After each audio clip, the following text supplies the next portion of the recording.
Selamat siang Bapak. Ya, selamat siang Bu. Maaf nih Gimana Bapak. kabarnya? Baik. Maaf ya saya mengganggu waktunya sedikit.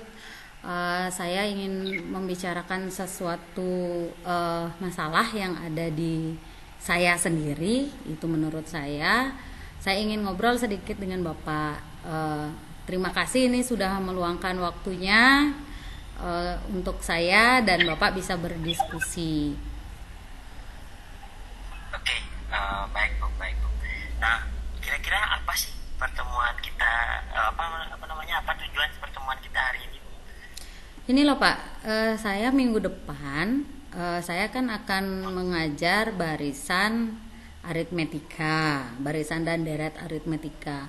Nah, saya lihat untuk pertemuan sebelumnya pas bentuk akar atau eksponen dan akar itu agak kurang aktif siswanya Pak, agak lesu seperti itu, kayak tidak fokus. Habis itu saya inginnya di pembelajaran saya yang bab selanjutnya ini itu mereka lebih aktif lagi Pak. Oke. Nah, apa namanya? Nah, kira-kira aktifnya di sini itu maksud Ibu sejauh mana?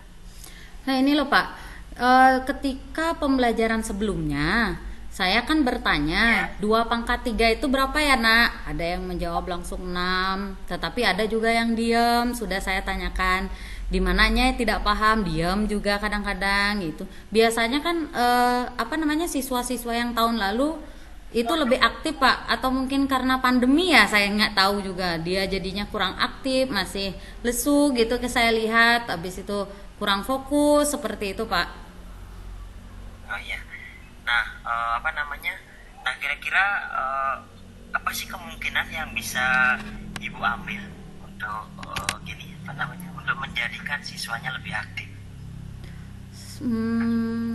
Saya sih berencananya buat pembelajaran yang berdiferensiasi Pak, tapi saya lihat juga emosional dengan gininya apa itu namanya, eh, emosinya dia sama ketidakfokusannya dia juga itu mungkin saya gunakan pembelajaran sosial dan emosionalnya di sana Mas, saya integrasikan seperti itu Pak.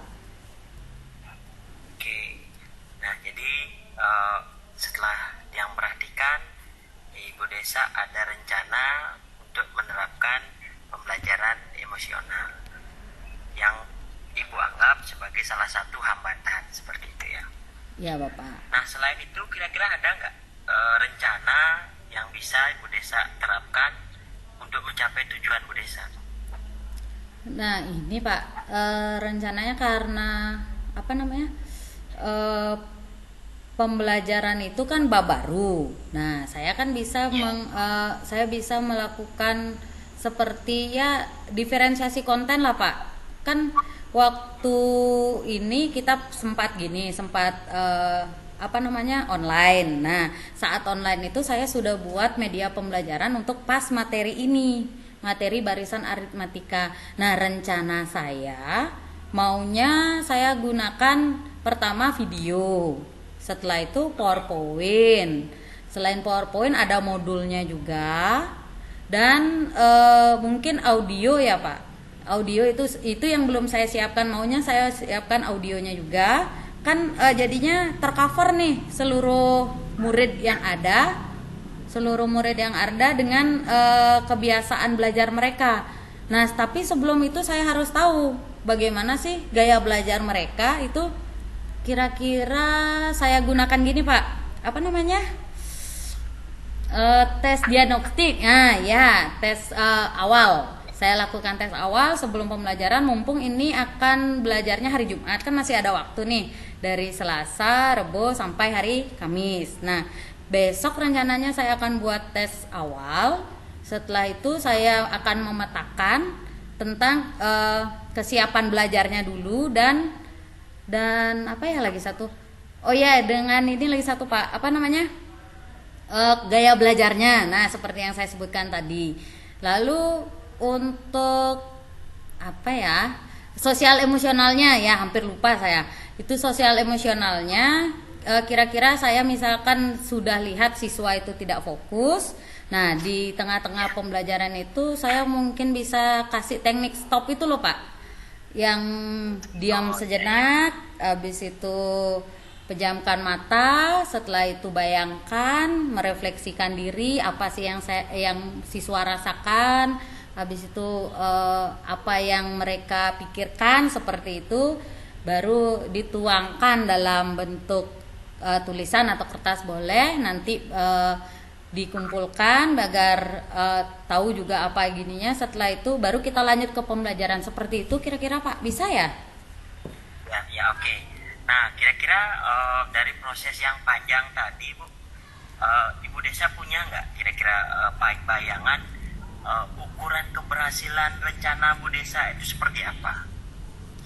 Nah, ukurannya berarti yang pertama itu saya ukuran keberhasilannya misalkan dengan saya memberikan beberapa konten, mereka itu mau membaca setidaknya. Setelah membaca ya saya lihat catatannya dulu. Apakah dia sudah mau mencatat atau tidak, seperti itu kan. Kalau sudah mencatat berarti dia sudah aktif belajarnya. Lalu yang kedua dari diskusi kelompok mungkin Pak, diskusi kelompok saat dia presentasi, adakah yang mau tanya jawab, itu bisa saya lihat. Dan lagi satu, misalkan dia di kelas kalau tidak fokus, setelah saya berikan teknik stop itu jadi fokus, itulah ukuran keberhasilannya Pak. Oke. Nah, kira-kira nanti kan biasanya kalau dari rencana itu karena kita belum laksanakan, ini penting ini Bu, kita perlunya adanya antisipasi. Nah, bagaimana kira-kira Bu Desa mengantisipasi gangguan-gangguan yang mungkin terjadi Bu dalam melaksanakan rencana yang Ibu Desa telah buat tadi?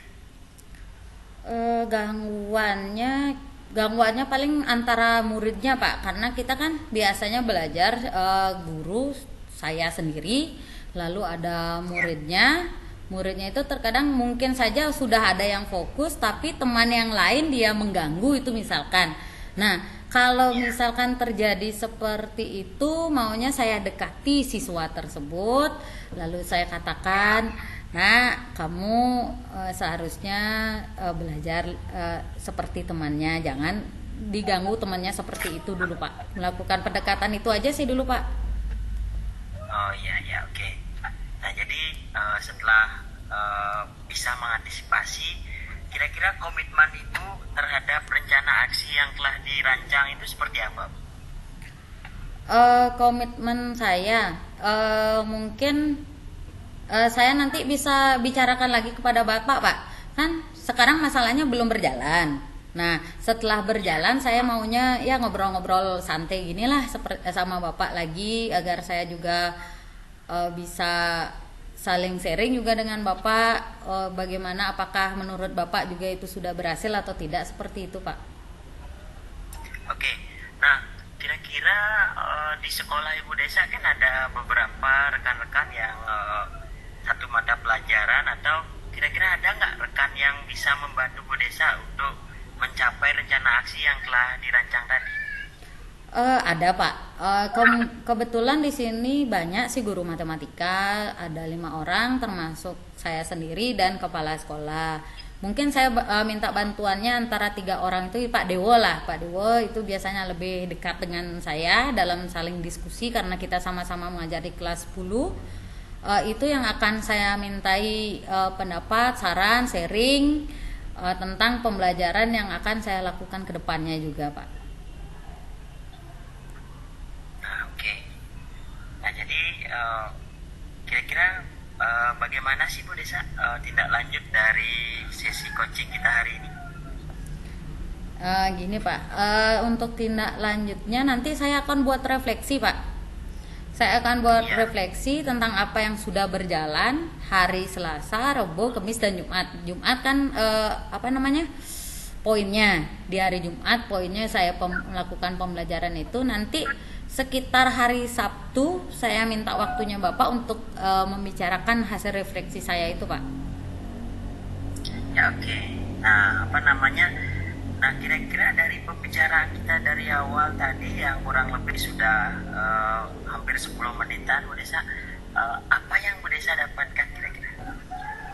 Ini yang saya dapatkan. Pertama, saya merasa tercerahkan. Kenapa? Tadi awalnya saya masih bingung kok siswa itu bisa tidak aktif, tidak agak lesu, tidak fokus seperti itu. Nah, dari diskusi kita tadi, saya dapatkan yang pertama itu saya akan membuat rencana pembelajaran atau RPP itu diferensiasi, yang dimana diferensiasi konten lah istilahnya itu. Di sana ada saya berikan video, saya berikan audio, saya berikan PowerPoint ataupun modul agar mengcover semuanya bagaimana gaya belajar mereka. Selain itu, sebelum saya memberikan itu, saya juga melakukan tes awal seperti yang saya sudah katakan tadi, melakukan tes awal untuk mengetahui minat belajar mereka, gaya belajarnya seperti apa, lalu kesiapannya seperti apa yang sudah dia miliki, pengetahuan awalnya. Dan nah, di tengah-tengah ini misalkan pada saat proses pembelajaran, setelah lakukan diskusi, misalkan ada yang tidak fokus, saya akan melakukan teknik stop tadi yang saya bilang tadi. Setelah itu di akhir pembelajaran saya melakukan refleksi seperti itu jadinya, Pak. Oh ya, baik. Nah, jadi setelah dia mendengarkan dari awalnya Bu Desa bilang bermasalah dan sekarang tercerahkan, dia juga ikut senang Bu Desa. Jadi mudah-mudahan ini bukan saya yang memberikan solusi ya, tapi Bu Desa yang menggali sendiri. Ternyata potensi diri dari Bu Desa itu bisa menghadapi masalah yang sebelumnya dianggap masalah, tapi sekarang sudah ada solusi dari Bu Desa sendiri.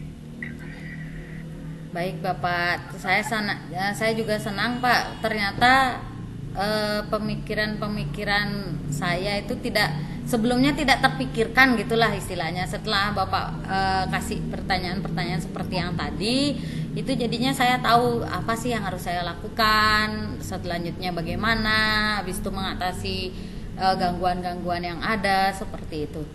Terima kasih banget ini Pak, sekali lagi. Iya, nggak apa-apa Bu Desa ya. Mudah-mudahan di kemudian hari harapannya tidak ada masalah dari Tiang. Tapi kalau Tiang ada masalah, mungkin Tiang juga minta bantuan ke Bu Desa ya.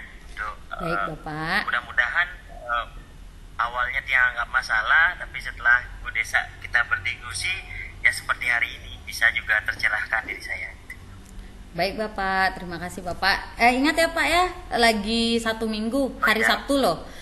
Kita ketemu lagi ya. Kita ngobrol-ngobrol santai lah istilahnya. Ya, Sabtu kebetulan saya hanya 5 hari kerja, Sabtu free kok Bu. Ya, sama Pak kalau gitu. Informasikan waktunya saja Bu ya. Ya, baik Bapak. Terima kasih Bapak. Oke, sama-sama Bu.